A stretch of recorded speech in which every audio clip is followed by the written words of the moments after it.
started. What's going on, Fix It Geek? What's going on, Blind Devotion? How you doing? All right. And we are switching over. Where's Fuzzy Dice? Fuzzy Dice is right there. All right. What is going on, guys? Welcome. Yes, count it down. 30 seconds delayed. What is going on, guys? Welcome to another Tuesday with Fuzzy Dice, your Dungeon Master show here on the Exploding Dice channel. As always, my name is Askren, and I am your host and Dungeon Master here, and we are going to be hanging out and having a good time. I have a really great show lined up for you guys while I adjust my camera a little bit, because it's kind of off-center. I have a really great show for you lined up, but before we dive into that, as always, first I want to go ahead and thank some awesome people.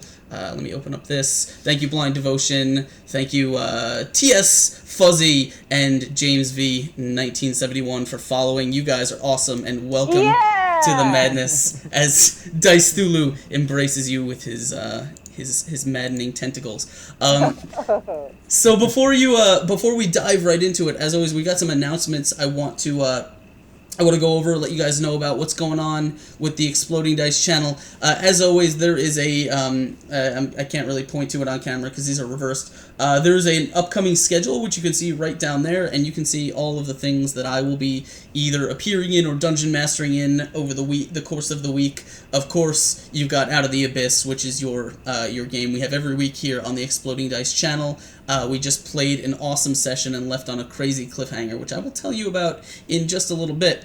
Also, every Thursday on Encounter Roleplay's channel, I Dungeon Master a game called Reign of Winter. It is going amazingly. It is so much fun, and I encourage you guys to check it out. That's every Thursday at 1 p.m. on Encounter Roleplay's Twitch channel. Also, I am showing up. I have sort of become a fixture, much to my chagrin, on their Encounter Roleplay's Curse of Strahd game. I started as an NPC, and I sort of ended up in the party, and now we're going to fight Strahd. I don't know how it happened, but it did. It's a lot of fun. The roleplay is amazing. The cast is great. That's every Wednesday at 4 p.m. on Encounter Roleplay, so you should check that out. No, I don't have... there's a 24-hour stream on Encounter Roleplay that's happening on the 26th. I will be doing some stuff for that, so listen up. Watch Twitter for all of the announcements with the 24-hour stream, as always. Alright, so what did you guys miss if you missed this past episode of Exploding Dice? Well, first I should say that I did an experiment where I kind of streamed myself hanging out with people in chat and just planning what was going to happen in the session. That's really a first for me. I usually plan things kind of all by my lonesome, but this time I encouraged my viewers to hop in and join, and we had a great time, and they planned some really crazy things. So the players had just arrived at the Dark Lake in the Underdark and were surrounded by these Kuatoan, these fish people, who demanded that they were going to take the party as sacrifices to their Deep Mother. Due to some smooth talking, the party avoided being a fight and managed to kind of be escorted into town, where they met Plooploopeen, the priest of the Deep Mother, and he informed the party that there was a religious schism going on in town, and he wanted the players to become his champions of Blibdoolpoolp, I think. Poo-poo-peeing. No, Plooploopeen is the priest, Blibdoolpoolp is the god, and the town is Sloobloodop. So, yeah, no, go try and keep those straight in your notes. But he did ask them to become champions of the Sea Mother, which they decided to do. The trials, which what's going on, Space Colonizer? Space Colonizer. What's going on, man? No, the trials which chat helped me come up with, they came up with mind, body, and spirit trials. The body one included they had to go into a very dark cave and be cleaned by giant shrimp that sort of ate parasites and stuff off their body. The mind trial was they had to eat a hallucinogenic fish egg that gave them very, very strange prophetic dreams. And the spirit trial was they had to surrender their most valuable possession as an offering to the goddess, the Sea Mother. When they finally did all these things and they became champions, they were brought as bait, so to speak, to the other religion in town, and the other religion was going to sacrifice them to Limagugin, their new god. But the party decided that enough was enough. They attacked the heretic priestess of this new god, and a fight broke out. And just as the killing blow was landed on her, it apparently caused some sort of summoning ritual, because out of the water, a giant two-headed, tentacled demon lord, which some of you may know the name of, some of you may not, exploded out from the water and stormed into town and began crushing things, and that is where our session ended. So we're going to be picking up next week and seeing just how the players react to all that. It's a great show, and I hope you guys tune in. So that's what's been going on this week. I don't really want to keep my awesome guests waiting any longer. We've got our recap out of the way. I want you to do more names. I want to hear more of those names. Yeah, exactly. I think I love, we're playing Out of the Abyss, by the way, and I love the what I've sort of come up with for the characters, because they have this one character called Shushar, and apparently I just created a voice for him, but apparently it sounds a lot like Richard Nixon from Futurama. So when he says the name of the city, I get to say Sludop. And it sounds so right when you do this sort of the jowly thing. It's so much fun for me. So what is going on, guys? Why don't you go ahead and introduce yourselves for the awesome people in chat. Tell them who you guys are and what you guys do. Hi, my name's Dom Zook. I run the SavingThrowShow, which is a Twitch and YouTube channel where we teach and play role-playing games for anyone who wants to learn and watch. So yeah, we have I think 7 streams that we do there's 6 or 7 streams a week, and that's what I do. Awesome. And I'm Amy Vorpahl, and I play on those streams on SavingThrowShow, and I'm the self-appointed party bard. Even though none of the characters I play are bards, but in real life I'm just a bard. So I write a bunch of songs that are themed around role-playing games, and I just started also streaming on Geek and Sundry too. So I stream on Saving Throw twice on 2 different streams, and then Geek and Sundry one stream. Mm-hmm. So my parents don't understand it, and I'm like. This is what I'm doing with my time, and they're like, la la la la la la, does not compute. You could be a DJ. That's true. I send them my songs, and they're like, oh, they're pretty songs. I don't get them, but they're beautiful, Amy. They're as supportive as they can be. My brother is a he's trying to be, but my brother and my nephew are trying to be stand-up comedians, and they both have a podcast. And my parents do not understand. They don't understand what I do, and they also don't understand the concept of a podcast. They're just like, that's nice. Yeah, my dad has no idea. He knows, like, I've been playing D&D forever, but he has no idea like what it means or anything like that. And he's just like, well, are you doing that thing where you are playing the games and stuff? And I'm like, yeah. He's like, oh, okay. So people watch that? Yeah. That actually still blows my mind that people watch us do, like, dick around. Right. I mean, well, I get why people watch you guys, because you guys are phenomenally entertaining. I'm still amazed anyone even anyone listens to me. Like, I was talking with what's his name, Chris from the Dungeon Masters Block podcast. At the beginning of the show, he's like, yeah, man, I've been listening to your show for a while. You got really good tips and stuff on there. I'm like, wait, you've heard the show before? What? It's yeah. I'm constantly amazed. I talk to the folks, after we stream and stuff, and it's just it's always amazing that not only are people watching, but they're connecting with what we're doing and stuff, and I mean that's really like what we kind of got into it for, was to make friends. And which sounds sad when I say it like that, but to connect and to sort of bring a community together.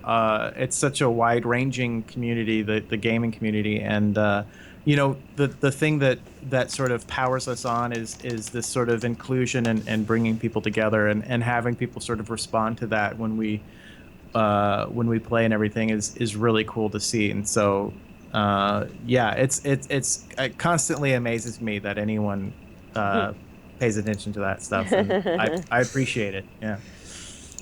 All right.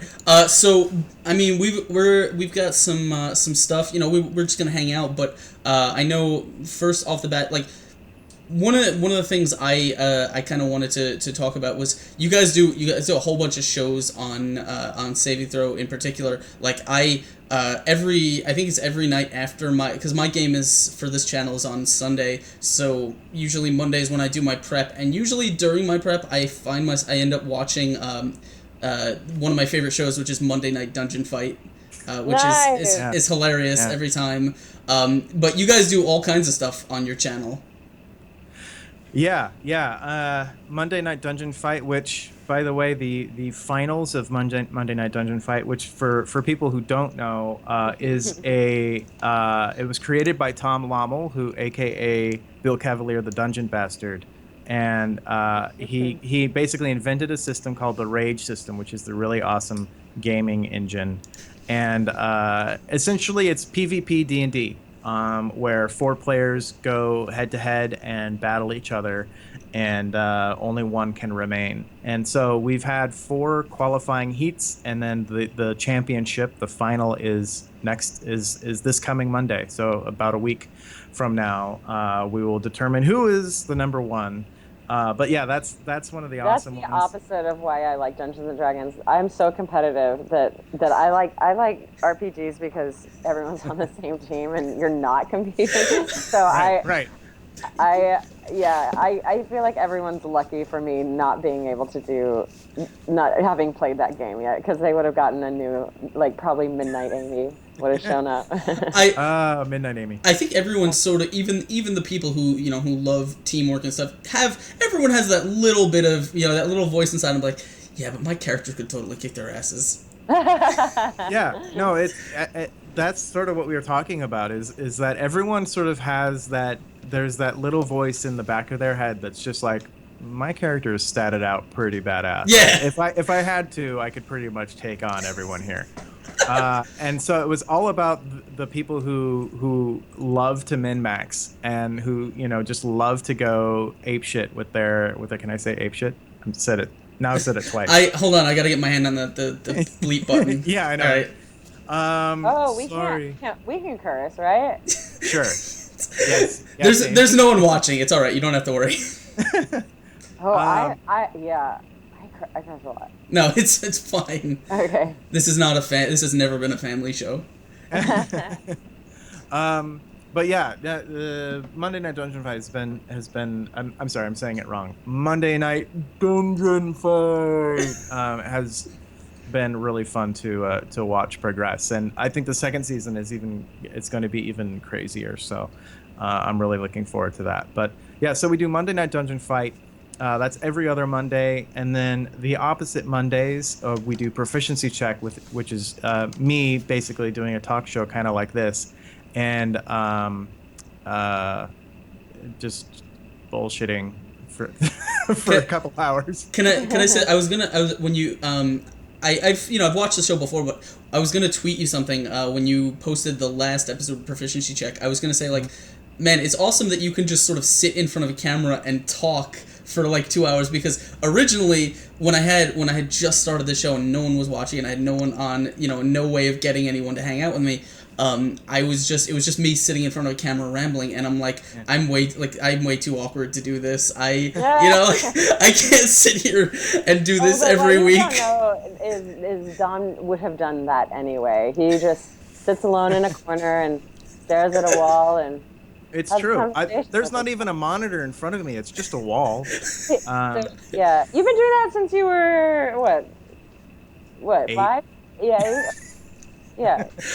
Yeah. Don's a weirdo. Yeah, totally. If you don't know this by now, it's going to become painfully obvious. Yeah. No, it's thanks. It is not easy. And I did it almost. I was daring myself to to host a show solo. And I was like, well, I think I can do this. I mean, I watch a bunch of other guys just sort of just talking and just talking about what they're working on or whatever. And I'm like, I don't know, I could do that. And the first episode that I did, I think I talked for about 30 minutes, and then I was like, shit, I'm done. I don't have anything else. Yep. But our chat is great, and Blind Devotion and Space Colonizer and all of BSB Care and all these other guys who watch us a lot, came in, and it's great when you have a chat room that can kind of have a conversation with you. And I mean, I have an acting background, so like I can vamp for a while and stuff, but it's great having people, either having guests or having an active chat room or whatever, to keep you going. But yeah, it's not an easy thing, and my main word of advice is drink water. I say that for everything, but just drink water and just keep going. But yeah, so proficiency check. That's the other Monday night show. So, and then we do a D&D 5e. We do Barky's Brigade, which is what Amy's in. She's Arky Barky, the barbarian cleric. We kind of jump over the cleric nature of you. Like, that's predominantly what you do now, but we still call you a barbarian. Because I am. It's what's inside. Yeah. Because I am a barbarian cleric. Yeah, I have only one level in it. In barbarian. And 10 levels and everything else, but yeah. But I could still rage. Semper Fi barbarian. Yeah, that's her roots. That's Barky's roots. Man, Gaurav's here. Double GXG. Oh, hey. Yes. What's going on, man? Drink water or caffeine-free Coke. Yes. He's absolutely right. Yeah. So Barky's Brigade, and then Tuesdays we have possibly what is one of my favorite shows is Rhodes Legacy, where our good friend Tyler Rhodes plays video games with his 4-year-old. And he's just starting to teach him how to play role-playing games. So eventually they're going to do a little bit of adventuring, I think. But it's adorable and worth tuning in for. That's like late. That's like 8 o'clock or something. Anyway, then Thursday we're dark. Then Friday we have alternating shows again. We have Never Tell Me the Odds, which is a Star Wars RPG using the Fantasy Flight Star Wars game, and then we have Black Bag, which is a Call of Cthulhu game. That's the 7th edition of Call of Cthulhu. So there's that, and then Saturday we do Dark Sun, which is the Dark Sun campaign setting using Dungeon World RPG rules. So that's a lot of fun too.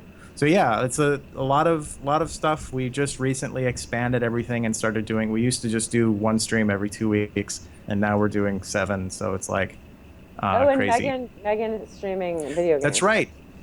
Yeah, Megan Caves, who is on one of the cast members on Black Bag, she does a knick-knack on every corpse, which is her playthrough of Fallout 4, where she adds something from her junk pile to every dead body that she runs across. So interest. I mean, it's certainly one way to entertain yourself in Fallout, because I couldn't find many others. Yeah, it's something. It's something. But yeah, anyway, it's a lot of fun to watch, and she gets way more views than I do, which is a little sad, but awesome too. I should just start playing Fallout 4, but I don't. Something tells me that's no. D&D is not where the money is. You got to get into the video game streams. The video game, yeah, I know, yeah. We need to go back to what was it? Sword Coast Legends. We started playing that a little bit, and then we just kind of like, meh. We'll just stick to the tabletop stuff. But every once in a while, we'll all get on and play Heroes of the Storm together, and then we all, feel like we have friends, like Dom said. And all of our friends are heroes. Right. I get real mad at that game. I get intense. I curse a little. You do. I just want to say one of the things that I found really interesting, specifically about your stream, is a lot of the D&D streams that you find on Twitch these days, and I mean it's such a saturated market. Trust me, I got in the worst possible time. But you guys, one of the things that interested me was you guys are always pretty much all around a table together, and that's something that a lot of the streams are switching away from these days. Yeah. A lot of people are moving to Roll20 or Tabletop Simulator or something like that, and that was one of the things that we decided on early on. Was we knew we could get people together on Roll20, and frankly, we could get people from all over the world on Roll20, and that's awesome. But one of the things that really sort of united us around role-playing games was just having that sort of experience of being around a table and playing with people that were right next to you, and we wanted to try to impart that experience in the show. So we literally started in a garage, and with one light hanging over everyone, and it was that sort of garage aesthetic that sort of kickstarted us. But that was just in the streaming nature of things. I mean, we started teaching Pathfinder, also shot in a garage, but then when we decided to stream, we were like, the experience is not. You get some of it from Roll20 and everything, and it's certainly not to disparage that because it's awesome. But I think there's something that's tangible when you can play it next to people, and that's something that we really wanted to show off. So yeah, no, definitely. I used to cut my teeth on gaming back in the day, with friends and stuff, but college, we all went off to college and we all went off to different places, and it's like these days, if it weren't for Roll20 and all that stuff, I probably wouldn't actually have an outlet to play D&D anymore. Yeah. And so it was obviously for me, it's like one of those things where, okay, now I can get back into it and I can still put as much work into it but there will always, because I'm a war gamer and I painted miniatures and I love making terrain and stuff. So every time I see someone like showing off their new miniatures or their dwarven forge stuff, I'm like, I wish I had a reason to waste money on that stuff. Like, yeah, I know. Yeah. It's like you got to get another camera or something on Roll20 to show, like, these are my actual minis. They're not just a little digital pixel thing that you can move around. Yeah, that's the thing that gets me about Roll20 is I remember playing with our friends that encounter roleplay, and that's really where I do Roll20. Whenever I play on like their marathon streams or whatever, and I'm like, should I just roll the dice here, or do I have to do it in like that, the physicality of it. I've had people actually on Roll20, like in games that were recruited and started on Roll20, get really angry at the way that their rolls were coming up in the program and be like, can I just roll real dice? And I'm like, no, that's not how it works. Yeah, no, that happened to me the last time I played. It was every single roll was like under 5, and I'm like, what? Can I just roll like actual? I know that it will, like, I feel like the computer is against me here. I feel like I could do better than this, but yeah. So I definitely love the two, but we hear this a lot from people. They come on our channel or they watch our tutorials or whatever, and they go, I don't live next to a gaming store. I don't live next, my friends are 20 miles, 50 miles, 100 miles away, but I want to get into gaming. And it's just like, dude, Roll20, like that's, just get on it and you will start gaming immediately. Like it's got everything that you need. So yeah, it's really cool that we have a tool like that for gamers, and it's certainly opened up and broadened the hobby, I think. But yeah, we've talked about doing a Roll20 show, but yeah, you're right, there's so many other shows that do it and do it really well. And as long as we have people here locally that we can play with and are awesome, then I think we'll stick to doing that. But Yeah, it's definitely when you're scheduling all of that and getting everyone over to a space and stuff, it's certainly Yeah. sometimes you go like, maybe we should just call from home and just do this on Roll20. But yeah. Yeah, it's weird. I mean, I spoke about this on a past show, but it's really interesting to me because I remember back, I don't know, 6 years ago ish. I was in my tail end of college, and I really wanted to like I knew people, but I really wanted to play D&D and stuff, and I looked online, and the only thing that existed was like map tools and fantasy grounds, but neither were very good, and no one knew how to use either of them. It was like there was no such thing as online tabletop at that point. It was a thing that people were trying to do, but no one had gotten right. And so I was just sitting there being like, man, I wish someone got this right so we could actually, I could call my friends that are on Steam and stuff, and we could play some D&D. So I'm glad that we're kind of in that age now where it's just so easy for everyone to get involved in something, and I love I love how much streaming has blown up, like, just introducing RP games and stuff to people who never tried it otherwise or never even considered it.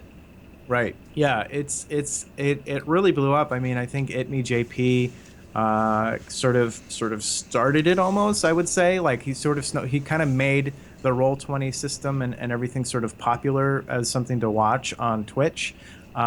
He was certainly the first one that I was watching. I'm sure there were others that were going on at the same time, but that was sort of my impetus to be like, oh, people are actually watching and enjoying these shows. But yeah, having Roll20 as a resource has just really sort of exploded the hobby and made it more viable for people to get sort of involved in this. So I think it's awesome, and those guys are super cool over there. So I really like them. But yeah, I've had no need to go to Roll20. So I have you guys are in LA, right? Yeah. Yeah. Yeah, my nephew just moved out there, and I'm like, if I didn't live in New York, like I think if I lived anywhere but New York, it'd probably be easier to find a role playing group, to put one together. Yeah. What, Amy? Go. Oh no, I just was curious. Is it difficult to find? Because I feel like there are so many people. You'd think it's the case, but no. Like I don't live in New York City. I live just outside it, and I mean I hang out sometimes at the Brooklyn Strategist. I know I've met a lot of really cool people there, but just where I live is there's not a huge collection of people. And, I know my local game store, and I know I really don't want to play with anyone at that store, because I kind of grew up there. No. No one would know, but yes, I grew up I grew up around the community here, and they're all right, but, they were fun to play Warhammer with, but I don't know if I'd ever want to, try and put any of them together for a D&D group. And, all my old nerd friends and stuff have moved all, they went to college and they moved to other places, and so Right. it is what it is. Yeah, I had to kiss a few gaming group frogs to find a prince around Saving Throw. What? But no, I had to kiss a few frogs to find a prince in terms of gaming groups. I didn't play for a couple of years. I played in college and then didn't play for a couple of years out here, and then I got involved in a group that was 11 players, and it was all dudes, and one was obsessed with making my character love him and just like bullshit. That was like oh fuck, a girl, but that was a few years ago, and then that kind of turned me off for a little bit, and then I started up again, and I actually had to interview to be part of Saving Throw when they first started. It's true. We auditioned all of the people, but we auditioned the hosts of teaching Pathfinder. We didn't Right. audition people to play D&D, but So we should have, because I'm not sure you would be on it if you auditioned. But you did do a few trial games to see how they would go and nail down the cast of who would commit to every week. That's true. But I think that was mainly to see who would show up. I guess it being LA, there's probably weirder casting calls that have been posted.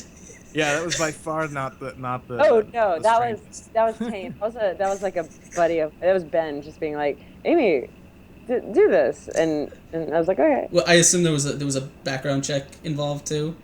No, Yeah. but their stupid fucking their cameras were like they ran out. Like I got there and I was like, "Hi." They're like, "You're doing this for the camera. We're gonna record you." I was like, "Okay, cool." Which is normal for auditions, by the way. Yeah, Totally. yeah. But then like after about a minute, the cameras went out and they were like, hold please." So like we didn't even get into any of the conversation and they were trying to fix the camera for 10 minutes and then I was like, "Or do you want to?" I don't know. And then we just wound up talking and yeah. Anyway, this is a dumb story. I But should. you guys Cool did story. for a long time. Yeah. That's what I remember. I don't remember how cool you guys were. I just remember the camera was a piece of shit. Wait, we had problems with the camera with you? Yeah, you might have run out of room, like on cards or something. Yeah. You know, I still have your initial interview. Release that. Yeah, I will. We basically just talked about second ed for a long time. Oh, that's how you would apply for my game at least. BS Care Bear wants to know how the interview went. Did you get the job? Did they call you? Did they call you? Yeah, he says, how'd the interview go? Did they call you back? Wait, is it BSB Care? Yeah. It is BSB Care. Yeah. Yes. Okay. Awesome. It's our old friend BSB Care. I do know who that is. BS Care Bear though. It looked like out of the corner of my eye I saw it. I think you made the right decision, and I think that'll be his nickname. Care Bear, yeah, go for it. It's all yours. We do have someone in our game who calls him Buzzbacare. Buzzbacare, yeah. Or Bizbacare. Buzzbacare. I was speaking of that. I was was last week. I don't remember when it was. It was one show, and there was this guy that was hanging out with us. And when he followed us, and he was asking questions. I was trying to read his name, and it was like half a Creasio or something like that. And I was trying to pronounce it, and then he followed me on Twitter. It was John Halfacre, and I'm like, sorry for mispronouncing your name, all night. Yeah. Twitch, handles can be conniving. Twitch is weird. So you guys have some you do your kind of you've done 24-hour streams before, but apparently you got a big one coming up for charity and stuff. What's all going on with that?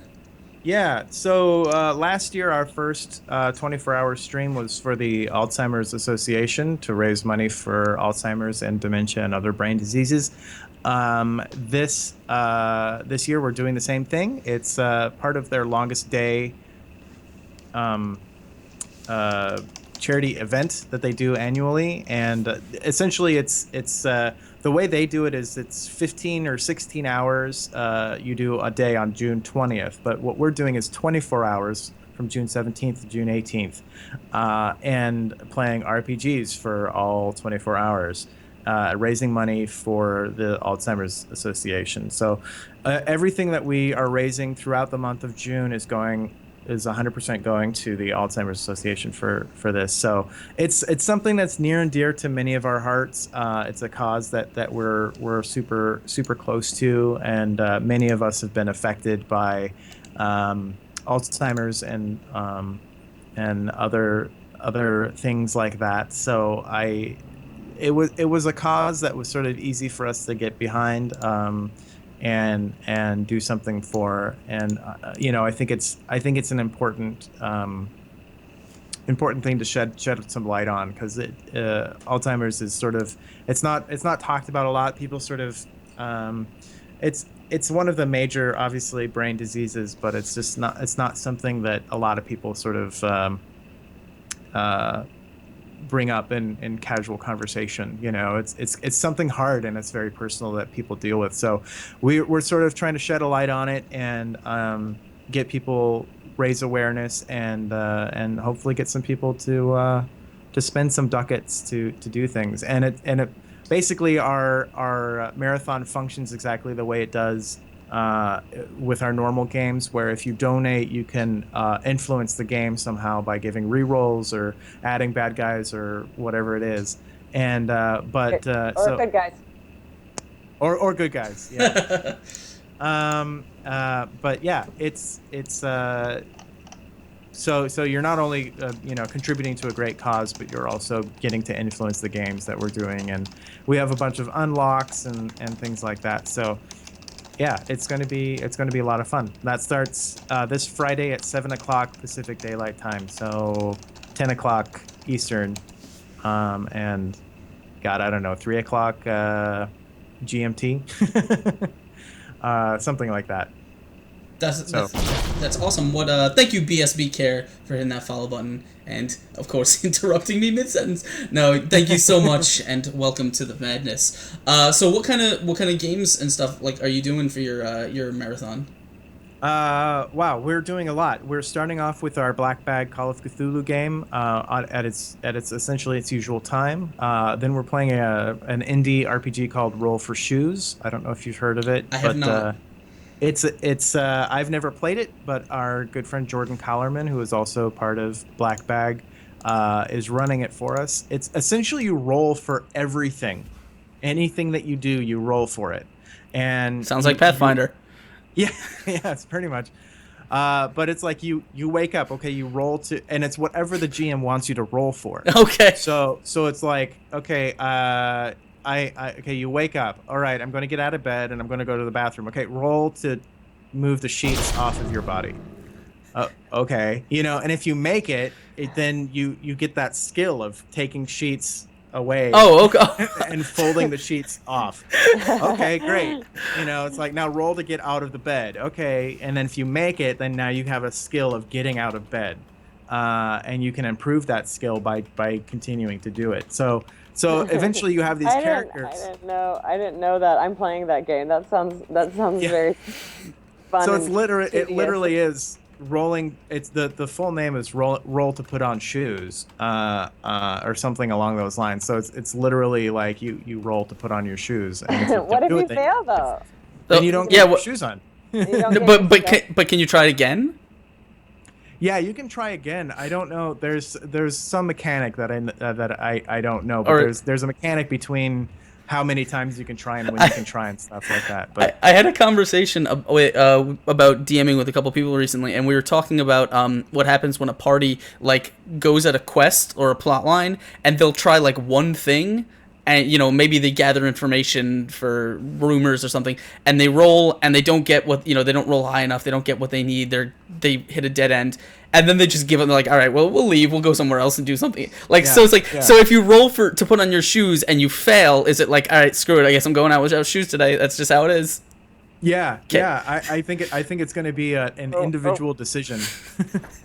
I would try to put on different shoes. I think people would have shoes with Velcro on them that we could. Maybe the skill check would be a little lower. Yeah, maybe sandals or something. Yeah, essentially, it's an entirely skill check system. But some things you can do is you can with donations is you can drop in NPCs. You can make Jordan force a reroll, basically, for anyone that is trying to do something. So if someone is trying to put on shoes, you can force them to continually put on shoes, whatever Jordan decides to do, but you can gift him that ability. And then if we raise $100 during that stream, Jordan will spin the wheel of... I got to pull it up here. If we raise $100, Jordan will spin the wheel of genre change, which changes the genre of the game entirely. So you have all these skills of things that you can do, and then the genre completely changes, and you have absolutely no way of doing any of those things. And we're also giving away a starter pack of the game. So. Oh, that's awesome! I have a fun story about Jordan. He and I went to college together. And we took a costume design class together. And during that class, he would basically do this game. He would be at the beginning of every class, I think he just really wanted to play Dungeons and Dragons all the time. Because at the beginning of the class, he's I can't remember if he would tell me or if we couldn't talk, he would pass me a paper and tell me okay, this is the scenario, what do you do? And I would have to write back, okay, this is what my character does, and then and I say this, and I try, but I would pair together a lot of things so we could go back and forth. And I don't think we ever continued from one to the next class, but Costume design is boring AF. So that anyway, it's like kind of full circle because that was definitely a That's minute ago, 9 years ago yeah. that I was in That's college. That reminds me, when I was in college, I went to a school of visual arts for illustration, and me and a bunch of friends when we were in like figure drawing, like life drawing class or something, we always used to like. I don't know if you've ever done in a life drawing class, but usually you walk around to everyone's everyone's work just to see, what they're doing, and see how everyone's better than you. And so whenever we did that, we used to do a thing where we try and draw something into our scene without anyone noticing it.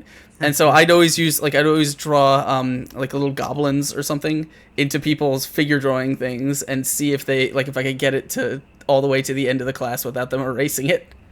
and then when you guys do the Oh, class presentation, they would there are all these pictures of everyone's thing, and there's just a little goblin. Yeah, it's just no, only in a couple. Like he'd be peeking out from behind a chair or something like that. Like just try and hide it where they won't notice it. Right. Oh my gosh! On their drawing though? Yeah. How would they not notice? Because they were busy walking around looking at everyone else's stuff. But how, when they came back, would they not? Oh, because trust me, they're so focused on getting the figure right that it's if you hide it in the background, they won't notice. Yeah. Wow. I mean, no, they did sometimes. Like that was the goal, was to try and slip it by without anyone getting it. Like you pick it up all the time, but was it the same goblin character, or were they sometimes I was a cartoonist, so I had a habit of drawing the same thing over and over. Oh, okay. That's awesome. I love it. Just really bored at art school. Art school. Yeah. What else are we doing? We're doing Microscope, which is a great little indie RPG as well. It's essentially you don't roll any dice. There's no GM. You're sitting around a table creating a world, essentially. Oh yeah, I've heard about that. It's where everyone kind of rolls for like histories and stuff like that. Yeah. You just basically just say, okay, I'm gonna create a empire, and I'm calling it the Galvakian Empire, and it ruled from 2000 BC to 300 AD or something like that. It's like, okay, check. And then someone comes in and goes like, okay, well, in the Galvakian Empire in 1500 BC, there was a ruler named Emperor Zarkon or something. And you just can build it from there, but you can go as big or as small as you want with it, and really go into minutia and all this stuff. It's a very cool system for building. If you want to get your players sort of involved in the world and everything, it's a really good way of just sort of uniting that whole, having everyone have the same idea of what it's all about. So Microscope, that's GM David Crennan, who does our Never Tell Me the Odds. And he's a fantastic GM, BT Dub. He's America's GM. Yeah. But he. But that's what Kanye does. Yeah, totally. Proclaim if we raise $200 during that particular session, David is going to GM the Gamma World game, which comes right after that, as Nicolas Cage. So I think that's going to be pretty. He is fun to watch do impressions, and yeah, like his impressions are not good. Like you will never mistake him to be. Oh, that's Nicolas Cage. No, but they're definitely good takes. They're like exactly. They are their own characters. Once you know what he's doing. Is committed. He is 100% committed. If you haven't seen Never Tell Me the Odds or Crit Juice, which he also is the GM for, he's amazing, and yeah, he's 100% committed to whatever character he's doing. He likes the gross ones too. He likes going. Oh my god! Anytime I get a chance to do like a monster or a zombie or something that has like really kind of throaty noise, I get so into it. Everyone who knows me knows my favorite D&D monster is an Otyugh. And the reason my favorite monster is an Otyugh is because they're these big kind of corpulent, like they're just a garbage can with a mouth, and they're intelligent enough to speak, which is why it's so much fun to roleplay. I love doing that so much. Yeah, I love watching David. He's GMing 2 of our games. He's doing Oh, he's doing Microscope and 2 in a Gamma World. row. Yeah, 2 in a row. Interesting. We had talked about setting up using microscope to set up the Gamma World game, but I think that might be a little too difficult to do. So, anyway, he's also GMing Gamma World, which is a lot of fun. Then our good friend Space Colonizer, who I think is in chat still, is running us a game of End of the World, where all the players are playing themselves and going up against an alien invasion. And that's going to be a lot of fun. And then And we Tom, met him. We met him through streaming. yeah, Space Colonizers watched Like, our show. He's our And- friend. So it all worked out. Dom wanted to make friends, and he did. What's going on, Damos Helsing? What's going on, man? Hey, Damos. Yeah, Hey, Damos. yeah. What's up? Shouts. No, that sounds like a pretty awesome stream. I've loved, I've been on, helping out with Encounters 24-hour streams, but it's like I love getting, I love sitting in on weird new games, just because they always make fun. Like D&D is awesome, and you can get, you can get it anywhere. But it's always fun to listen in on those things. And ever since I started with Encounter Roleplay, I've sort of developed a special affection for the viewer controlled games. The ones where it's really sort of chat focused, and they can kind of do whatever they want with you. Yeah, I mean that's sort of our reason to arch. That's our Barky's Brigade games, our D&D game that we do on Wednesdays. Like that's almost 100% chat controlled at this point. I think, and yes, I'm just reading Dimos. He loves Vorpahl sword.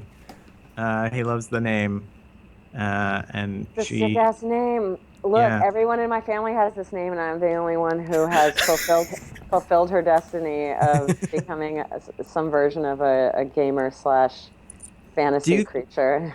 Do you think, Amy? You think in the past your family, in some ancient like 17th century, they had a really quick wit, and like some Shakespearean bard was walking through and was just so like, "You sir have a Vorpahl wit.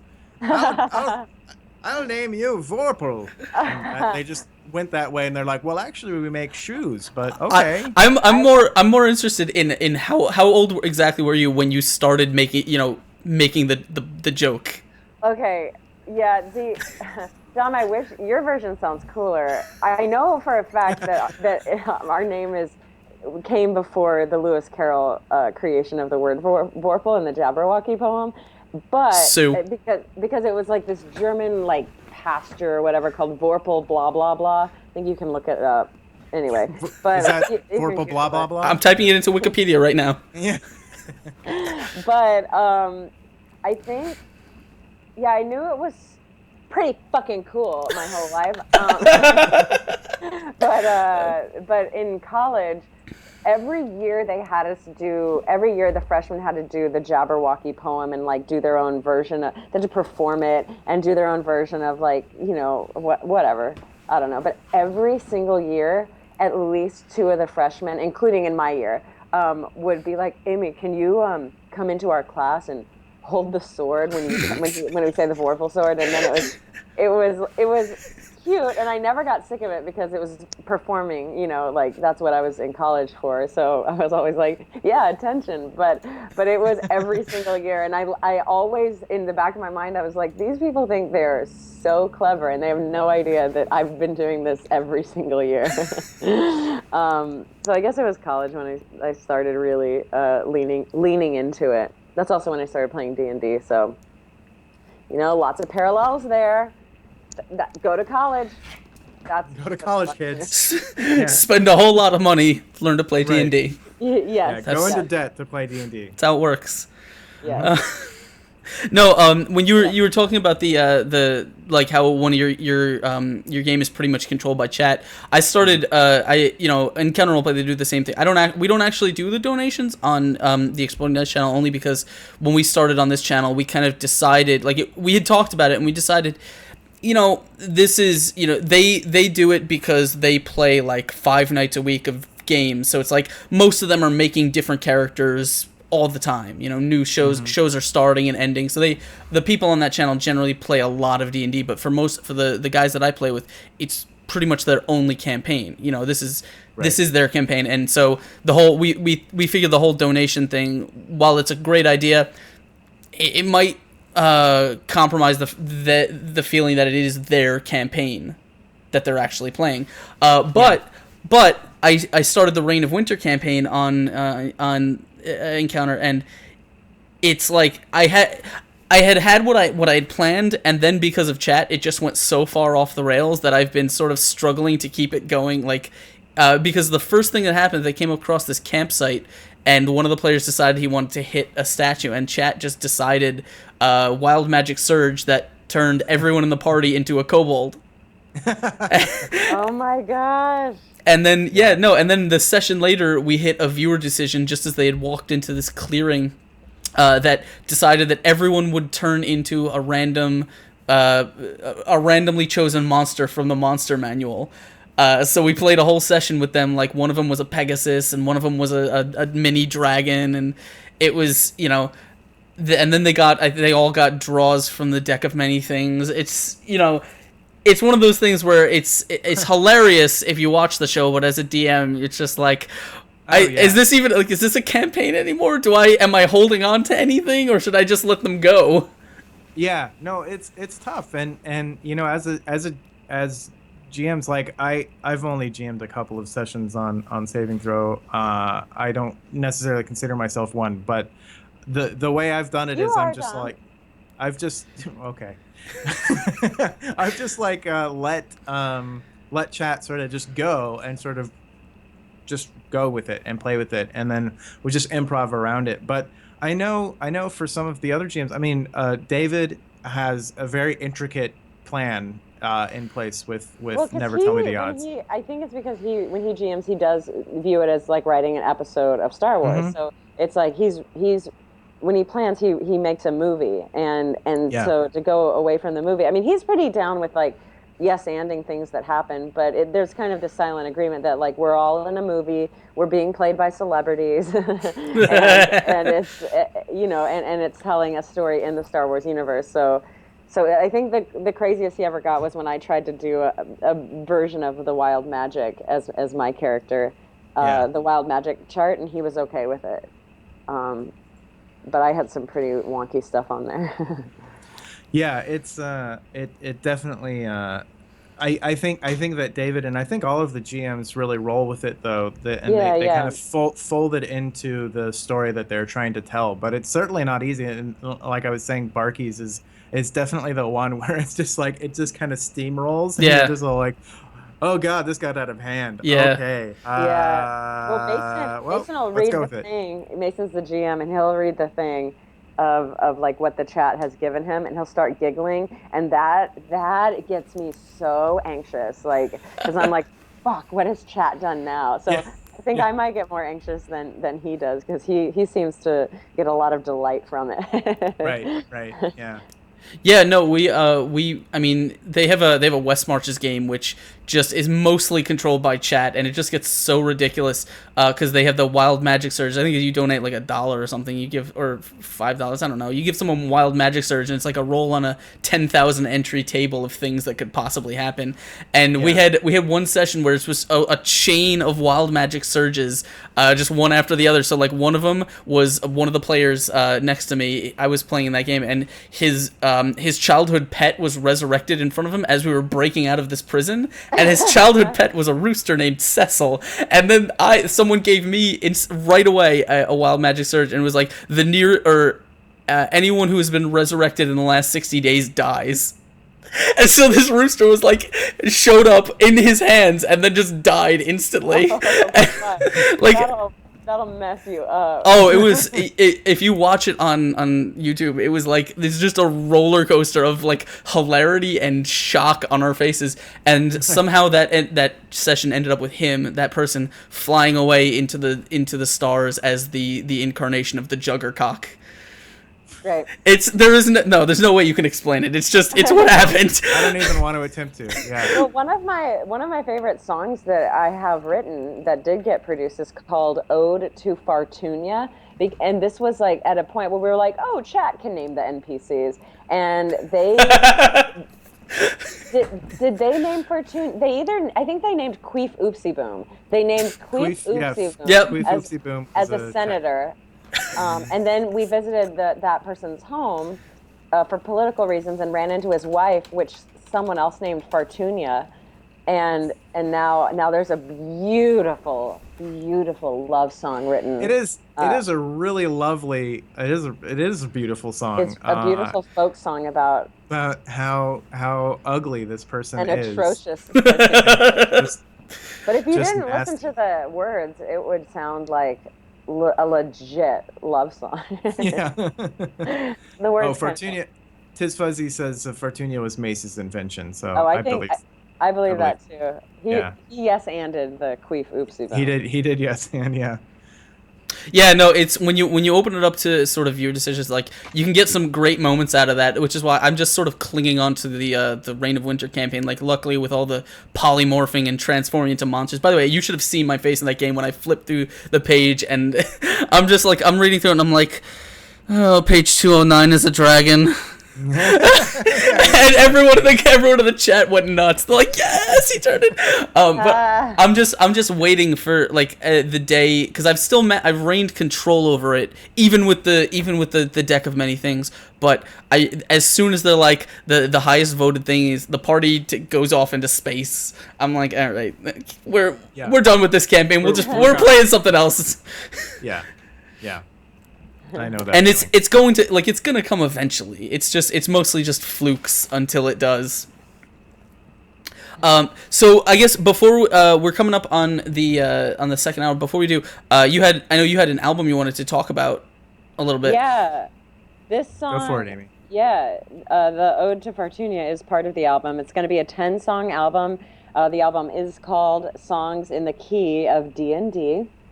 And it is being, all the songs are produced by Maxi Morales, and his Twitter is @TheMaxiMorales, which, lucky for me, is my sister's boyfriend, and he crushes it. So all these songs sound legit. They're like legit, and I'm super proud of it. And I'm doing that with Saving Throw.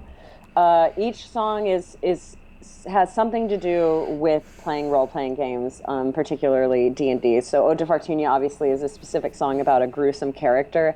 There are more songs, about half the songs are more generic. So we have the Dungeon Master's Lament, which is just headaches that the Dungeon Master has and complaints. The Worst of the Terrible Things is a song where you learn what the worst of the terrible things is, and that's watching your character die, and that's kind of like a Western folk song. And my favorite one is called "I Kill Dragons," and that's just about being someone like you and me in the real world. And people are like, "What do you do? What else do you do?" And the answer is, we kill dragons, guys. I was gonna promote one more that I really like. I wrote a rap. Called "You Don't Dress Up to Play D&D," and it's just debunking a lot of misconceptions about D&D. But they're all pretty funny. And they sound they're really fun to listen to. Go ahead. Oh no, I was gonna say that's awesome. If you wanna, if you have a link or anything you want to drop in chat, you're more than welcome to. Not yet. Not yet. No, okay. We if you want to hear the songs early, they're currently only available for Patreon backers right now. We release one about once a month, and so if you're a Patreon backer of $5 or more, then you get access to the songs for free. Otherwise, the album is going to be available later this year. So, but yeah, you can hear so every Barky's episode, Amy does the theme song. We sing the theme song for Barky's Brigade. And we even did a full produced version of the theme song, which you can hear at the end of every Barky's episode. So if you're curious as to what they sound like that might give you a hint. But I can't say. I mean, On YouTube, well, on YouTube, hold on. I will send you. We have the original songs as they were sung on the stream, but this is not what they sound like now because they sound like so kick ass right now. Yeah. But There's yeah, no ukulele on any of them, and in real life, all I have is my ukulele and my voice. So when Maxi produces them, there's every instrument available except the ukulele. So it sounds awesome. yeah. So Cool. I just And he is like kills the percussion. If you're a fan of percussion, he's super creative with the percussion all the time. Oh yeah, it's amazing. I just put it in chat. I don't know if it shows up or not. Yeah, we got the link. Okay, great, cool. So that's the Dungeon Master's Lament. That's one of the more popular ones. I think it's pretty fun. But yeah, if you watch Barky's Brigade, you usually get to hear a song, and it's pretty awesome. But yeah, they're amazing. And the rap that she talked about, she did last week, and that, I mean, I'll be honest, I had no idea what to expect. I remember Amy, I was telling someone the other day that I remember you sending me the lyrics, and I was like, well, this is great. I love it. This sounds great, but I have no idea how this is going to work. Like, I don't know how Amy raps. I've never seen Amy rap. She doesn't talk about rapping or listening to rap or anything. Yeah, but it started, and immediately, like, you don't really like you kind of forget about any inability to rap because it's just it transcends that and becomes so much more. But yeah, it's I also told Maxie that I was doing a rap, and I was like, if I don't know how you accompany, because I always send him, the chords that I'm playing on the ukulele, and I send him a video of me singing the song. But I was like, for a rap, like, what do you need? And he goes, don't worry about it. Let me be your Timbaland. And I was like, okay, okay. I think he can do it. Yeah, it sounds like he can do it. Yeah. I mean, I've sent him so many different genres of songs for this album. Like I mean. So, and he's nailed everyone. We've got rock, we've got folk, we've got like a Disney princess sounding song, we've got rap, like we've got country. And I only picked we picked the ones to produce based on the ones that seemed a little bit that chat liked the most, and that's what the album's based on. So there are definitely other songs. I write a song a week, but I really think we've got the best ones on the album. Yeah. Yeah. So, yeah. Ooh, a swing song. That's a great idea. A swing song, Tom, or like a big band. Thank you so much to Tiz Fuzzy for hitting that follow button. By the way, you are awesome. Welcome to the madness. Hey, go Tiz Fuzzy. Yay, Tiz Fuzzy. You made me think about it when you said theme song. Like I had originally when I started this show, I just sort of named it because I had already had the exploding dice, and I'm like, what's a name that sounds, it's got dice in it? I don't know, whatever. But I want there's one like I want to have a theme song that I could play at the beginning, but the only song that I think that would work for me is there's a song by one of my favorite bands ever called Fuzzy Dice, and I just want I would just be the first line, but I don't know if I could use it, and I'm also not an audio editor, so I have no way of making it usable. Making what usable? Just like the first line of this one song called, because it's just weird. Like you gotta cut it, but if I had a theme song, that would be it. It's a song by an extinct band called Optimus Rhyme, who are the best. If you haven't heard them, go check them out. I've heard of Optimus Rhyme. That's awesome. They're one of my favorite bands. I mean, that you should reach out to them and see if they'll let you do it. Like, I mean, Twitch, like, it doesn't really matter. Like, you can put stuff on Twitch, but if you want to do it on YouTube or whatever, like, then you run into trouble. But you should reach out to them. I follow. What do they got to lose? I follow Wheelie Cyberman on Twitter. I don't know if he'd answer my message. No, it's mostly just like I have no way. Like, I'm not an audio engineer. Like, I can't edit. I've edited. The most audio editing I ever did was when I helped my brother for his podcast. We just put a bunch of clips of people saying the word "no" like back to back in Audacity or something, and we just created this really funny montage before a show he did. But no, I don't know how to do any of that. I draw things. That's what I do. That's cool. Yeah, well, That's yeah. all I do. I don't know. You How want to do concept art for the album? I used, oh my god, I'd love to get back into it. I used to be I used to work freelance concept art for small video game companies and stuff. And then I started when I started D&D, I started doing maps, and like these days a lot of my side income comes from commissions on that stuff, which I have a thing on my Twitter that no one ever sees, but I make D&D maps for money. It's weird. Guys, look at his Twitter. Yeah, No, it's I love that that's a trade, that there's a demand for that. I mean, I believe it, but I kind of also didn't know until just now. No, I know it's hard to explain. Like you when you go into, if you've ever looked into like the Wizards module, like the official publications, and you see the ones that are like hand drawn but they're like cartoon, painted and stuff. It's not like that. It's more like if you're familiar with Pathfinder, when Pathfinder publishes like their flip mats and stuff, it's like really crazy detailed and like photorealistic stuff. That's pretty much my niche, and so it's such a weird market, because I had someone come to me. Actually, someone wanted to commission one for when Critical Role started. They wanted to commission a map of the castle that they have in game, and they wanted it to be like fully playable size. Oh my god! Thank you so much for the host, Unmade. What's going on, Mike? Thank you so much. Mike is awesome, by the way. Oh my god, and thank you, the Anonymous Rhino, for following. Welcome to the madness, guys. You are awesome. Yay! And thank you, Mr. Bitters.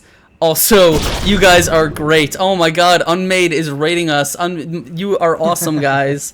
Thank you, KW Frags. Oh my god, you're derailing my conversation so much. No, you guys are great. That's awesome. But no, someone wanted to commission the Critical Role map, and we were talking. They wanted it to be like playable size, and we were talking about it. And I'm like, that would take like 3 months of work and a lot of money. And he's like, oh, okay, I don't want to do it. Yeah, yeah. Oh, money? Never mind. Yeah. Yeah. Wow. That's such a cool skill to have. Yeah, it was weird. I started getting into it, and I started making maps for my own games.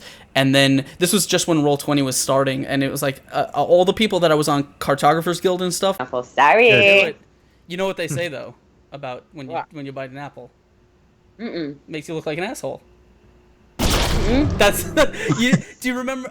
It's a thing. It's sort of a film trope. The reason that they made Captain Kirk bite an apple when he was doing the Kobayashi Maru test was because it made him look like an asshole. That's hilarious. Oh, you gotta be fucking kidding me! Now it comes online as soon as you can bite on an apple. That's very funny. Oh, fate!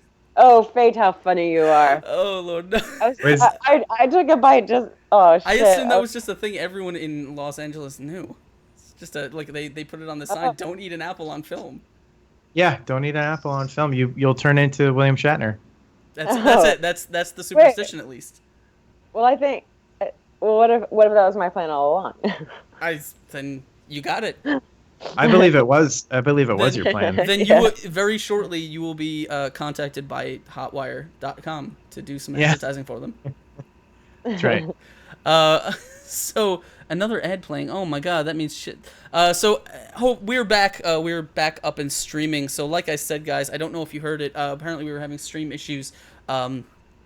But I'm just checking my looks like we still got people hanging out with us. So we're gonna be taking your guys' questions in chat. Anything you want to talk about, D&D questions, RPG questions. Ask the Saving Throw Show what they're what kind of stuff they do, anything like that. Ask us violating and personal questions, though I can't guarantee they will answer them. I might, just because that's who I am. So anything you want to shoot at us in chat. So you guys, I guess you guys have. I want to ask you. You've got a lot of indie games and stuff coming up on your show. Have you ever gotten a chance to play a game called Big Motherfucking Crab Truckers? No, I've heard of that though. I have too. I've never played it though. It's been one of those one page role playing systems that I've so wanted to get a group together to play like a one shot of for a while, but I it's on my plate. I just don't have nearly the time or energy to be like, hey guys, you want to play this weird system of crabs with me? That sounds amazing. It's next next charity stream, we're doing that. Yeah, it's such. How did I hear about that? Dom, who told us about that? It was someone. Maybe it was Yes. Mason or something. Yes, it was someone. That's it. That's yes. it. Yeah. Yeah, he tells everyone. He's always blabbing. No, I know they did an episode of it on Geek and Sundry once a while ago. Oh, cool. Maybe that was where I had heard about it. No, someone told us directly. Has Amy ever sampled Dom's mushroom risotto? That's getting right to the tough issues, by the way. Yeah. Thank you, Brian, do you want to take this one? Yeah, I'll take it. No, I said Brian. Oh no, I've got that right here. Brian. Oh, I've got it right here in my notes. Brian. Okay. The short answer is no. But I'm gonna ask you a question right back. Should I? Here's the thing. Here's the weird thing. It is Amy's mushroom risotto. Whoa! What's can't, happening? I can't keep no, up I can't here. cook for shit. I can't cook for shit. No, it's not yours, but it is Amy's mushroom risotto. It is. Oh.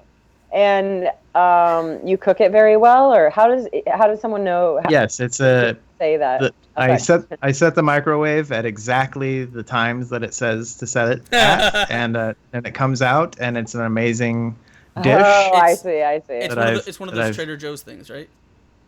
Eaten a couple of things. Yeah. Well, it's a Amy's meal or whatever, so you can get it anywhere. But yeah, I think I ate it twice before a proficiency check, and now it's become the thing that I most love in the world. Okay, so well then, Dom, my question goes to you. Should I sample Amy's mushroom risotto? Do you like risotto? I don't know. I don't know what that is. Do you like rice? Yeah. At all? Yeah. I mean, I like. Do you like? not like, just like by itself. Do you like soupy rice, like really liquidy? Wait, risotto isn't rice, is it? I thought it's pasta. No, it's rice. It's rice. I don't think so. It's really liquidy rice. It's rice. Yeah. I'm not. No, it's not. Hey, look it up. Mushroom risotto. Yeah. Oh fuck, you're right. Yeah. Oh, that looks pretty delicious.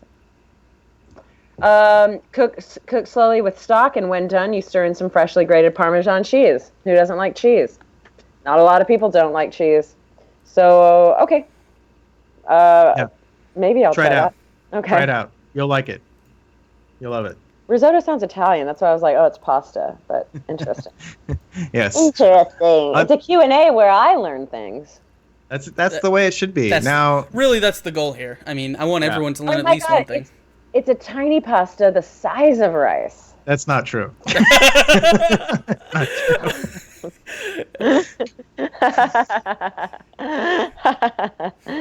right, somebody ask another question. Yeah, no. Right. You guys should definitely shoot us some questions in chat, because we're getting to the issues here. We've got the inside dish on risotto. By the way, I hate making risotto so much. I'm a chef in my for my real work, and I hate making risotto so much. Oh really? Yeah, why is that? Because it's so hard. It's not easy, right? It's why? Amazing. It's you gotta make it fluffy and all in the right and you gotta. It's not an easy thing to cook. It's just one of those. Have you ever watched the show with Gordon Ramsay, the one where he yells at a bunch of people? Oh, like every Gordon Ramsay show. Yeah, but the one where the Top Chef. Yeah, that Hell's Kitchen. Hell's Kitchen. There's a reason that one of the dishes in that is risotto. And it's always risotto? Well, no, it's always on the menu, and the reason is because no one can cook it right. Oh. Yeah. Mike says, Askren, when am I gonna have you on my gaming? I don't know, Mike. When am I gonna have you on Fuzzy Dice? Oh, tit for tat. Yeah, that's how it is. No, that's how it's gonna be.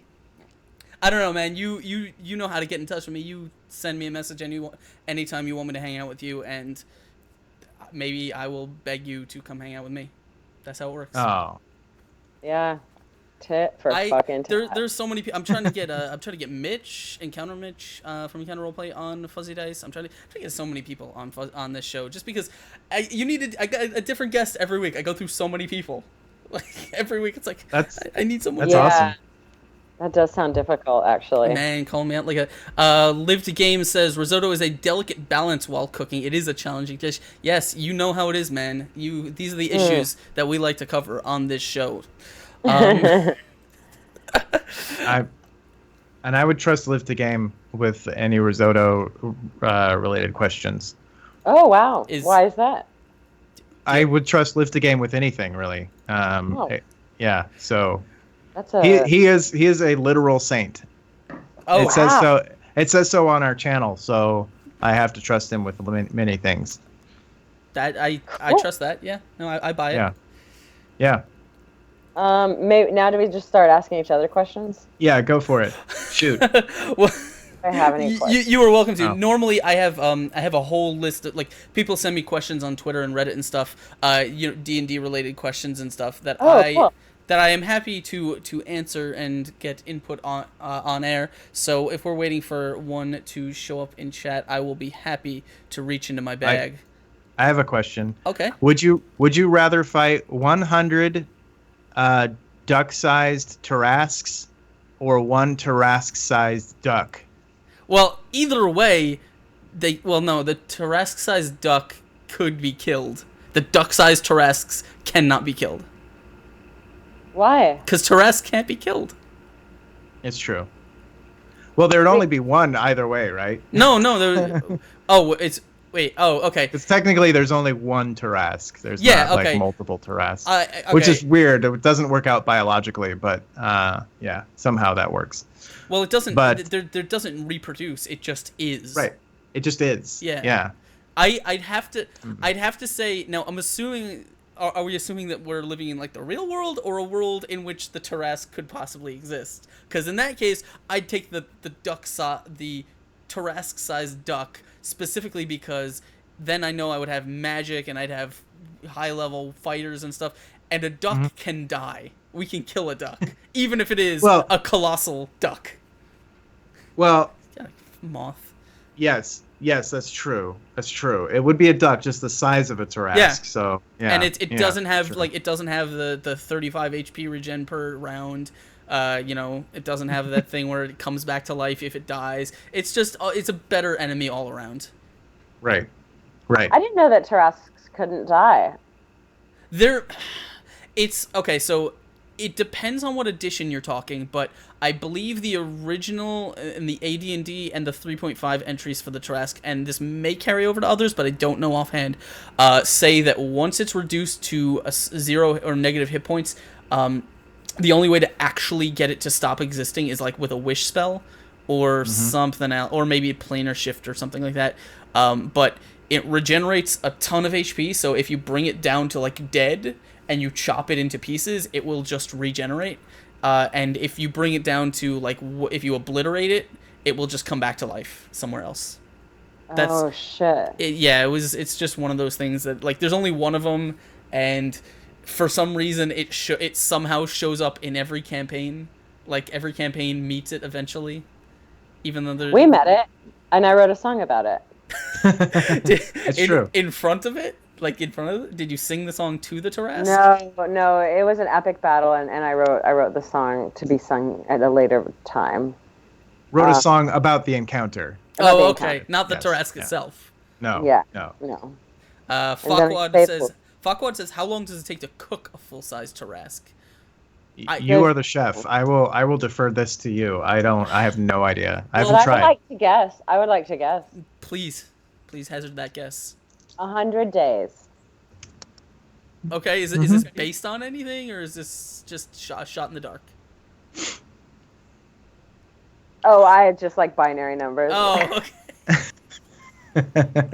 Ever the mathematician. I was gonna say I don't know if you could successfully cook a Tarrasque because that whole 35 HP regen per round, like when you put it in the pan, imagine putting a steak in a pan and then the cow just starts regrowing as you're cooking it. So how long? Well, I don't know. I mean, you'd have to you might get a couple steaks out of it, I think. Well, could you smoke it maybe? Marinate it? Put it in a big smoker? Yeah. Oh, yeah. Maybe you could. I don't know if It wouldn't die, but it might taste pretty good. That's what I'm thinking. And then you just take little bits out of it. Yeah, okay. You know? Well, that's if you could. I suppose like if you could eat trolls or like if trolls were edible, you could theoretically tie one down and just like cut a piece off for dinner, and cook it, and then it's fine. Why hasn't a party done that yet? Someone must have done that. Someone just keep a troll around for food whenever they need it. Oh, that sounds awful. Right? Yeah, that's terrible. But I mean, would you want to eat troll? Well, hey, if you're stuck at like the 30th level of a dungeon and you have no more rations, like you'll eat pretty much anything that comes out. Okay, so fair enough. But like, I'm sure there are other things living in the dungeon. Nope. No. Well, troll? it'd be like skeletons with like no marrow left and stuff like that. Like I can't imagine, you know. I love the marrow. Yeah. But they've been undead. There's no more marrow. The marrow's gone. Tiz Fuzzy says ducks have 1d6 hit points. Terrace-sized duck has 100 d6 hit points and can have deafening quacks and make wind tunnels. Good. Yeah, I like it. That's right. That's canon. Yeah. Legendary actions. We also skipped over a cool thing that Lived a Game said, that his daughter's going to be GMing a game, which, like, shout out, man. Shout out to the daughter. Yeah, There's not enough women GMs represented. I actually... And I'm sure not helping the cause either, because GMing makes me have panic attacks, so... Lived a Game said we're about to start Curse of Strahd, which, by the way, really good stuff. We'll be playing with my boss and her husband, while my wife and my daughter as the GM. Playing D&D with your boss has got to be intimidating. Mm-hmm. I don't know if I'd do that. She must be super cool. Yeah. I got a shout out. On immediately before we started Reign of Winter on Encounter Roleplay, I played in this game called Tinker's Tale with Leigh Hunt, Ginger Snapper on Twitter as the DM, and she was hilarious and awesome, and I had a great time. That's awesome. Yeah, she's awesome. I'm sad that she can't be a player in my game right now, but she's got a work thing. Yeah. Oh, work will get you, man. They sure will. Who just don't go to work. It's not hard. Right. Yes. I just don't show up and play D&D instead. Someday. Yeah. Yeah, Blind Devotion, yes, it says canon is flumps. Well, flumps are naturally canon. I think it says canon is grumps. He's been going off about the flump thing for a while. Is that a thing in your games? No, it was a thing in one game that I did, and basically we created a new race of beings called grumps, which are lawful evil flumps. Okay. And they're much stronger and more powerful, but still quite delicate in some ways. But yes, 1 in 10 grumps is named Nipple Twister.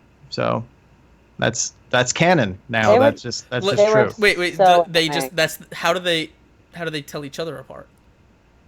There's a lot of confusion, and they get pissed off every time each other doesn't recognize the other one. They have to line up basically, and then like if there's more than a group of 10, then they have to, they kind of have to do like, okay, I am 10-1 and I am 10-2. It's pretty crazy. So it's not like a beholder thing where they all think they're the one true one. Right. Can you still hear me? Yeah, I got you. Yeah. Oh, okay. Skype is saying that there's no microphone detected, but that's not true. We're detecting the hell out of you. Yeah. Okay. A little bit too much, actually. Oh.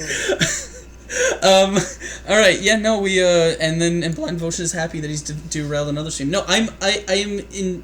Flumps are one of those things where we're playing Out of the Abyss right now, so Underdark campaign, and they will play a part at some point. I haven't decided exactly when, but they will.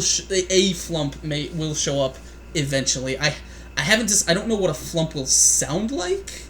I haven't come up with a voice for a flump. Now here's something. I don't know if you've ever experienced this. I had the challenge of my players encountered a sentient gelatinous cube, and so I had to come up with a voice for a gelatinous cube. That's great. I would just be like, yeah, Yeah, well, That's all it would be. well, I mean, this one actually talks to them via telepathy. And, Well, of course, just like a flump would. Yeah, no, I know, and that's why it actually has a voice. So their gelatinous cube, he was just awakened, so he's eternally curious, and he sounds a little like this. Oh, he sounds like the fucking robot in Portal. Oh yeah, okay, like one of the little eye things. Or are you talking about? The lady. Yeah, the Oh, the lady GLaDOS. Yeah, no, I don't know. I don't know if I can do her voice. I just know. No, you did it. That's what it sounds Oh, is like. it? Oh, okay. To me, it just sounds like someone who's like a really young child who's really nervous and curious. And they have tried, like, it's so, I don't, this is just a little bit, you know, of DM stuff, but it's so interesting when you put, like, give the party members a companion that is, like, a gelatinous cube. They will, like, they emerged from this cave, and they were about to rappel down this cliff to meet with the rest of their party, and then they're like, oh shit, we've got a gelatinous cube with us, he can't rappel down the cliff with us. How do we find a way to get to, how do we find a way to take, we have to take the long way around and, like, discover a way that we can get him back to our group with us. And they did, but it changes, like, it changes the dynamics of everything. I'm laughing at Blind Devotion's last chat. It says, I swear to the many and varied gods that if that were true, there would be no number of Tarasques that could keep me from hugging a flump. You do that. Because Dom's apparently hand sewing plush flumps. I don't know why I think that's really funny. A, that would kill at Gen Con, but B, maybe next year. I'll get my sewing up to speed and try and get some grumps going. Grumps. Oh, grumps. What grumpy grumps. Yeah. Grumps are great. If you need to add a grump into your Out of the Abyss game, let me know. But grumps don't typically hang out in the world of D&D. They're off on the planet Sega Genesis. Oh, okay. That's not where they're from. They're from planet Funkotron. But they have Funkotron was destroyed, and they since moved to planet Sega Genesis. So, yeah. Anyway, there's lots to go in. I mean, the grumps have a wide and varied history. I'm interested because you said if I want to use one, let you know. Do you have material that you're gonna share with me, or like is it just give you a shout out like, hey man, I got this thing that's showing up in my game?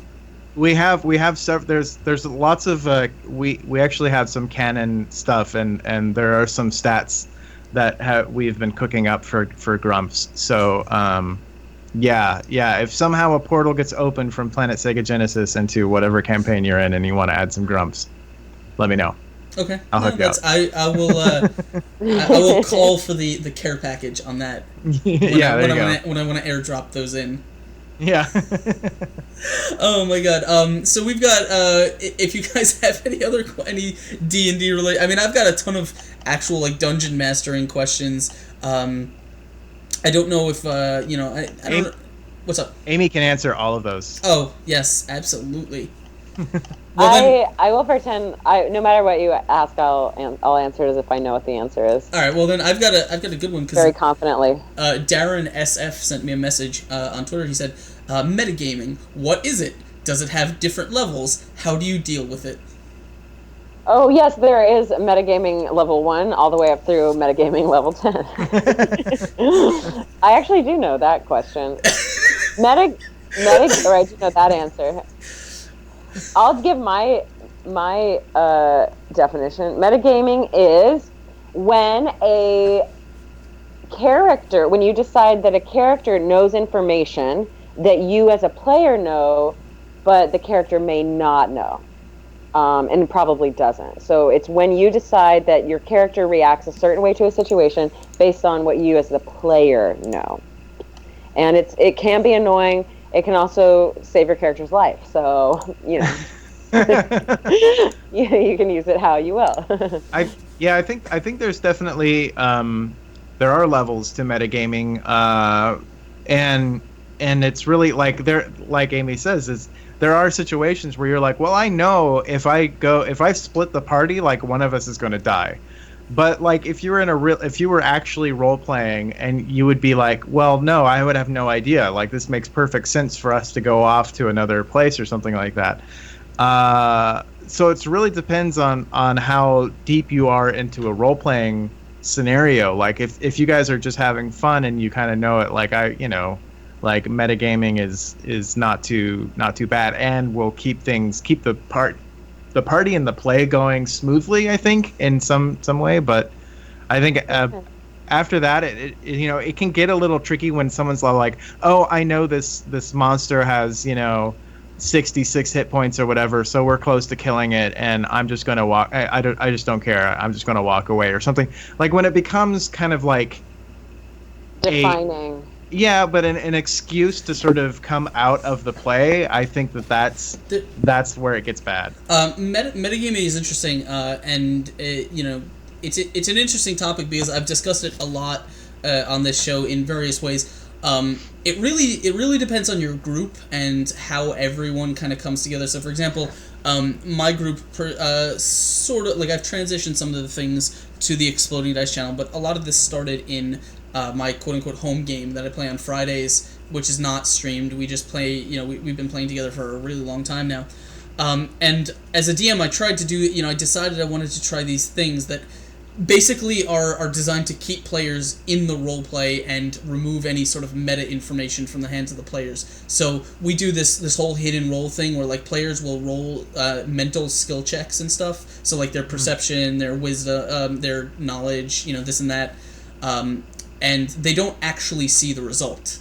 So they don't know whether they rolled a 1. Who sees it? Just me. Where do they roll it that they can't see it, but you can? Roll 20. Oh. So yeah. So there's there's a little bit of API scripting needs to be done, but basically. Oh my God, that would freak me out.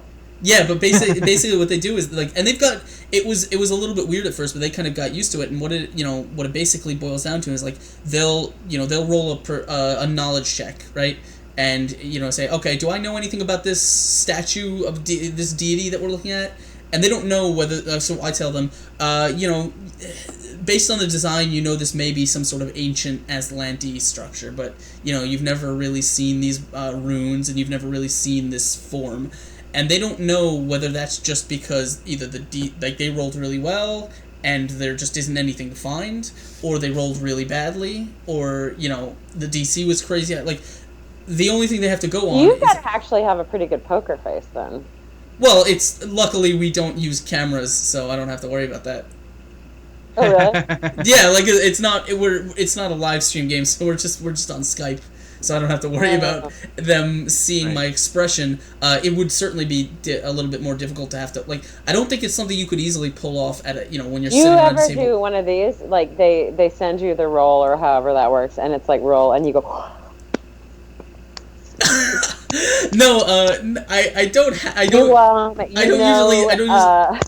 don't usually throw a fit, but I will, like, if for example they are doing something really critical and they roll a 1 or they roll a 20 and like kill a check, sometimes I will kind of laugh, I can't help it, but yeah, it's usually when it's just things like that. Like I like taking that stuff out of the hands of the players, so the only information they have to go on is the same information their character has to go on, so they don't have to worry about weighing, like, okay, I know that I rolled really badly on a perception check, but my character doesn't, and okay, there's still something to find, but I can't keep searching because that would be a dick move, so it's not something that'll work for every group. Like for me, I happen to have players that are into that, but if you're having a group that's really all about, just getting together and having like a wacky time, and they don't really care about getting immersed in the role play, totally, and it's not a particularly big thing. That may not be a thing that works for you guys.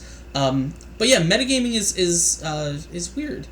Try and avoid it, and try things that you can come up with to make your players not want to do it. I will say, if you have a group that likes to metagame a lot, play Dungeon World, because there's actually a mechanic there called Spot Lore, and you essentially you make a roll, and if you make it, then you get to decide what is going on. So you can determine. You can say, oh yeah, it's like. Okay, you're running up. There's a golem in front of you, or something like that, and you know, as a player, you know what a golem is, but or you have an idea. But as a character, your character has no idea. So you go to the GM and you go, hey, can I roll spot lore to decide if I know this weakness of a golem? And so it's like, sure. So you roll and you make it, and you go, okay, a golem's weakness is, you know, you have to put a pink tutu over its head or something like that. It's like, okay, that's it. That's what you have to do now. So it's actually kind of built for metagaming in a way, and they kind of work that into the mechanic. But I think you can do this with any RPG and just sort of have people like, okay, well, I'm gonna, you know, I know exactly what to do in this situation because I've played this before. I've run into a beholder or whatever before, and it's like, okay, make me a roll, an intelligence roll or something like that to see if your character actually knows how to do that, you know, and if so, then great, you can do it. But otherwise, like, nope, sorry, your character has no idea, and you can give them disadvantages and everything. You still spout the lore, even if you fail, you spout it, and you're like, I remember I did that once, and I don't know, some weird underwater creature, and I was like, oh, they have a periscope type eye that looks around, and if you chop off that eye, then you've slain the monster. And I failed the thing, so he was like, yeah, you think that. Then they had like 50 of those periscope eyes, and right. It was bad news. Yeah, they did write out the pink tutu lives a game. I know they didn't carry it over to the most recent edition of D&D, but I swear to God, it's spot lore that's in there. It's coming in an Unearthed Arcana, I think. Yeah, that's no. Exactly. If not, I will send a message to Chris Perkins, and we'll see what we can get done about that. If you want to play the game the way Gary Gygax intended, you defeat golems with a pink tutu. That's just it. I mean, really, that's why Greyhawk had such a flourishing tutu business. Right, yes.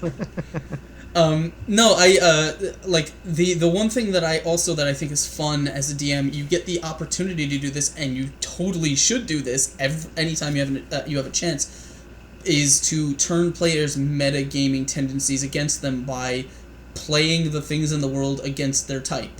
You know, if players think they know what's going on with, you know, if they they see Duragar, or they see, a monster like a beholder or something, and they say, oh, I know what's up with that. I don't have to roll for this or anything, and they just start spouting information. Or, for example, if it's their first trip in the Underdark and someone's, they hear, oh, we got raided by these purple creatures with tentacles, and the character would have no reason to know what an illithid is, a mind flayer. But the player's like, oh, that's totally mind flayers. That's when you just say, as a DM, you're like, no, not mind flayers, something else. You swap something else in there, or you restat something else. So because then the players will go on the information they think is, but you still can surprise them, and you can still kind of pull interesting twists and stuff out of your back pocket. Oh, you DMs are sneaky motherfuckers. Yeah, you don't even know. How about, there, one thing I encourage people to do liberally also is not use monster stats, like the stat block that's in the book, or reskin monsters. So like take a stat block from one thing and put it on something else. So they're like, oh, this guy has 100 HP and damage resistance against silver weapons, and they go to hit it with a silver weapon, and it's like it doesn't do anything. It's like, well, why? Well, because that's because you're reading out of the monster manual. I'm not. I'm writing the game. Right. Yeah. So you're really out to fuck us. Well, I mean, someone's gotta. That's right. Someone's gotta run the game. That's part of the Dom. Oh wait, just so you know, Brian, that's the lyric in the Dungeon Master's Lament. I don't know if you've heard it. No, I haven't. I will have to check it out. The chorus goes, it's the DM's lament, the Dungeon Master's affliction, resigned to the fate that I'm my friend's referee and their chaperone and mother. I never asked for this, but who else will take care of these adult babies? That's pretty much it. Who else will do it? Who else? Yeah, no, it's if you've signed up for the job, you gotta keep them on their toes somehow. By the way, Blind Devotion said, Exploding Dice, my question, have any of you played a funnel as in intro to an RPG campaign? I don't know what a funnel is, where you make sort of a game where you make like level 0 villagers and then you play sort of their backstories up until level 1. No. No, that's fun. That sounds like a lot of fun. Yeah. No, I haven't played them, but I've seen them done, and my take on them is, it's a really fun way to watch a bunch of people get slaughtered by rats, and then just not actually. And that's where the ranger got the rat obsession. No, that's just they get and then they don't even make it to level 1. Right. They go into the basement to clear out the rats like any good level, first level RPG quest, and then the rats just swarm them and they die. They never made it. That's great. No, I've never run one of those, but I know a couple systems that are like that. Fun, Dama. That sounds so fun. All right, next time I GM, everyone's got a 0 level character. 0, yeah. That sounds great. Yeah, you can't hit. You don't have any gear or like swords or anything. You've just got like a broom. You just have decisions. All you have is your decisions. Your wits. I played just sort of on a whim. I played with Encounter Roleplay a 12-hour Warhammer Fantasy RPG game, and Warhammer Fantasy is a lot like playing a level 0 character, or it's like playing a level 1 character forever because you never get better at things. We played for 12 hours, and I think we leveled up twice, and by the end of the campaign, like the end of the day, we were still failing at every single roll that we tried. Yeah. Wow. And the funny thing, like I had a sword. I had picked up a knife that basically I called it the crazy knife, because every time I used it, every time I hit something with it, my character would roll for insanity. And when you fail, you gain an insanity point, and when you gain 3 insanity points, you gain 1 madness, and a madness is like a phobia or some kind of thing. So my character became paranoid, and I think he ended. We were against this demon at the very end of the game, and I was just stabbing it with the crazy dagger, and I think I did it like 4 times, and my character went completely insane, and completely his madness was amnesia. He forgot everything, and so I died very shortly after. But the last thing that happened was, as I was running around the room trying to stab a demon with a dagger, I was like, "Who am I?" That's awesome. And that's how it was. It was pretty much like playing a level 0 character for 12 hours. I think amnesia. My second edition game, I had a character, or I actually played second edition with my professor, my acting professor, who was like, "Amy, you can't tell anyone that we're playing this together." He really didn't want people to know that we were playing D&D, that he was playing D&D, much less like with a student, because of, I don't know, whatever. So anyway, but I think it could have been much worse. Yeah. There are worse things that a teacher could be caught doing. But, that was about 10, 11 years ago, and I don't think the world was ready for D&D at that point. Like there was still a little bit of a like, oh, girls play D&D. Oh, like what is? In my experience, like it was kind of a thing that we hid under the rug. I love that he was more worried that people would think that you guys were playing D&D together than that any sort of inappropriate relationship was happening between professor and student. I think he was more worried that people would find out he was a nerd. Yeah. And he get beaten up or something. Amy, no one can know that I'm hanging out with you right now, so please don't say anything. What do you even do if someone tells you that when you come to hang out? He's like, no one can know. No one can know. He was cool. I'm painting it as like creepy town, but it was. I think he was a young. I don't know. He was a young. He was not young, but a new professor, and he like didn't want to make waves. But there weren't that many people who played, so it was me and my best friend and the professor, and then like his older friend and his wife and whatever. But and Marianne and the skipper and the older gentleman who played with us he played amnesia just so perfect. His character had amnesia, but he was a trained warrior, and he lived by a code, and it was 4 things that he had to do. First one was assess who are the good guys and who are the bad guys, and use your gut. 2, defend the good guys. 3, attack the bad guys, and 4, if you can do neither, run. And so he was, and then of course we gave him a relic that like helped him remember at least who we were. But if he lost that relic, he was up Schitt's Creek, and everything else was completely like we had to just watch him all the time and make sure that he didn't, go off and do something crazy. But I just thought, man, what a fun character flaw to have. Mm-hmm. I like that one. Yeah, there's it's really fun kind of role playing those weird sort of character defects. For me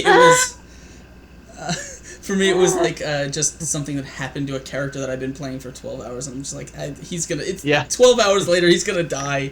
He forgets everything. You reached that point, yeah. If anyone finds out, just tell us we're having sex. That's so funny. Yeah. Did anyone find out that you guys were playing D&D? Nah. Did the dean come in and go like, nerds? That's what happened. Yeah. And then we actually got admitted to the secret society of the drama department. So in the end, win-win. Were you in Alpha Psi Omega? Is that what's that? That is the fraternity of. Oh, it is? No, the theater fraternity. Alpha Psi Omega. I thought you were saying the fraternity from Revenge of the Nerds. Oh yeah, no, that's different. Nerds! Yeah, see? Join me in Alpha Psi Omega. You passed the test! I've come to let you know I found your dirty little secret. And you've passed the test. Oh my! Have you guys ever watched the movies The Gamers? Yeah, No. those guys. I went to college with them. Yeah, No, we're good friends. Oh! I've been trying so hard to contact someone from that company to see if I can get hang out with them. But those 2 movies are like, they're sort of the first 2 are like required watching for any D&D group I'm in. Yeah, if you want, I'll happily put you in touch with Don or Ben or Christian or someone. Oh, first name basis, y'all! Look at that shit. Yeah, I think what was his name? It was Brian, the guy who plays the monk. Yeah. Uh-huh. We were talking on Twitter a little while ago, but that was because I tweeted a pic, like Wayne Reynolds picture that he did for the cover. But yeah. No. Yeah, no. For was that for Journey Quest or was that for Gamers? No, it was Gamers. It was a cover for the Gamers too, I think. Yeah. No, they're all very cool guys, super down to earth, and always working on stuff. So absolutely, I think they would be down for talking. So yeah. Let me know. I want to interrupt you.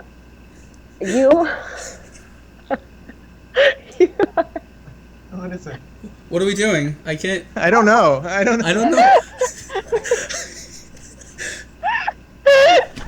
Hey guys. I'm gonna do the show like this from now on. Yeah. We should.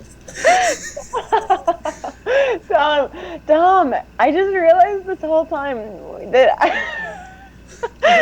What did you realize, Amy? You're like an expert. I've been watching you guys and on my screen, but you look at the camera. Yeah, because I'm a fucking pro. Yeah, like, man. I don't know. I have my own show, Amy. Like, I fucking have to look at the camera the whole time. I don't look at me. I'm looking at Brian, and I'm looking at you in my Skype screen. That's who I'm talking to. Have you never been on like a news program or anything? No. Interviewed for news? Like, you don't look at the monitor. You look at the camera because that's but like I looking at. realized that this was happening. That's why I was looking really close to make sure that I was right. See, because it's a little small on my screen. See, I can't. That's right. I care. I have two monitors, so my camera is directly in the middle of them, so I could look at my camera, but then I can neither see chat nor other people's webcams. So I always see my camera is right here, obviously, but I've moved. I have a monitor over here, but I popped out the chat so that the chat is right here, so that I can keep. So Skype is here. I can look at you guys. The camera's there, and then chat's right there. Yeah, but so you don't even look at us. You don't look at us. You just look at the camera. It's fucking cool. Usually. Yeah. I don't look at the camera at all. It's we're gonna have to do a second take of the show then, unfortunately. Yeah, we're gonna have to restart the whole thing. We gotta shoot everything over. All right. I'll get someone to book it. No, we are but we are kind of bouncing up to the end of it. Like, we're gonna start wrapping things up. So why don't you guys before we kind of sort of put a bow on things, why don't you guys go ahead and tell everyone in chat, once again, go over who you guys are, hook and plug anything you'd like to hook and or plug, let us know. Sure. And make sure it's right into camera, though, because it's gotta be, or else we can't use it for the commercial. It's a whole big thing.